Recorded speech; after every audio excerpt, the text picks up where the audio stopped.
টানা 17 ঘন্টা মতো স্টেজে ছিলাম। আমার এখানে যারা দেখছিলেন ট্রেলার, ট্রিজার, গান সবাই এত প্রশংসা করছিল। আমি নাচ শিখেছি, সেখানে এই টাইপের নাচ আমার কখনো শেখানো হয়নি। আমার যে প্রথম গল্পটা শুনে বা প্রথম যেরকম একটা সিনেমার প্রতি ইচ্ছা ছিল যে এটা আমার প্রথম ছবি হবে, এত সুন্দর গল্প, এত সুন্দর কাজ।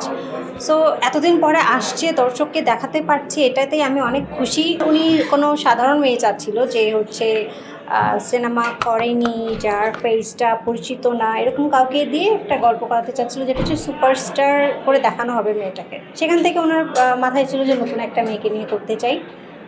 সো আমার এই ছবিতে এইভাবেই যুক্ত হওয়া। কাজের অভিজ্ঞতা খুব ভালো ছিল। তারেক আনাম স্যার ছিলেন, অনেক হেল্প করেছে। তারপরে আমার ডিরেক্টর, ফুল টিম সাপোর্ট করেছে। আমি নতুন, সেটা আমি বুঝতে পারিনি।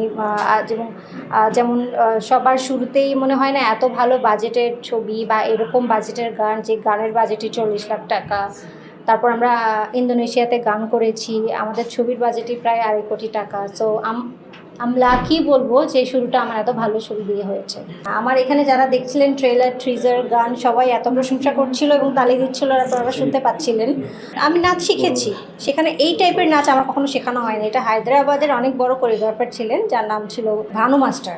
সো ভানু মাস্টারের করা ছিল। ওনার অনেক পপুলার গানই আছে, আপনারা দেখেছেন। উনি যখন আমাকে কঠিন কঠিন স্টেপগুলো দিচ্ছিল যেগুলো তোমাকে করতে হবে, ওগুলোর জন্য আমি টাইম নিয়েছিলাম 3 দিন। তো ওনারা একদিন শুটিং করেছে। যদি আমি ওই প্রপার 3 দিন টাইম পেতাম তাহলে মনে হয় যে আরও বেটার হতো। আমরা এই গানটা করেছি বাহুবলীর সেটে। সো সব কিছু মিলে আমার সাথে খুব, মানে বাহুবলী তখন ছবি হচ্ছে সেখানে ওই ছবির সেটে আমি গান করেছি। আমি তো অনেক এক্সাইটেড ছিলাম। আমার পাশের সেটে জন আব্রাহাম শুটিং করছিলেন। তো আমার শ্যুটের কারণে আমি টানা 17 ঘন্টা মতো স্টেজে ছিলাম। সো আমি যে উঠবো 1 মিনিটের জন্য, উঠে গিয়ে দেখবো, তো মেকআপ আর্টিস্ট বা অন্যরা এসে বলছিল যে জন আব্রাহাম। তো আমি মনে করছিলাম যে আমি দেখবো, ওরা ছবি তুলে এনে আমাকে দেখাচ্ছিল। এই তো পুরো সেট, মানে সিনেমা, তামিল সিনেমা, হিন্দি সিনেমাতে যেরকম আমরা দেখে অভ্যস্ত, যেই সেটগুলো, ওগুলো ওখানে রেডি দেখেছি, ভালো লেগেছে।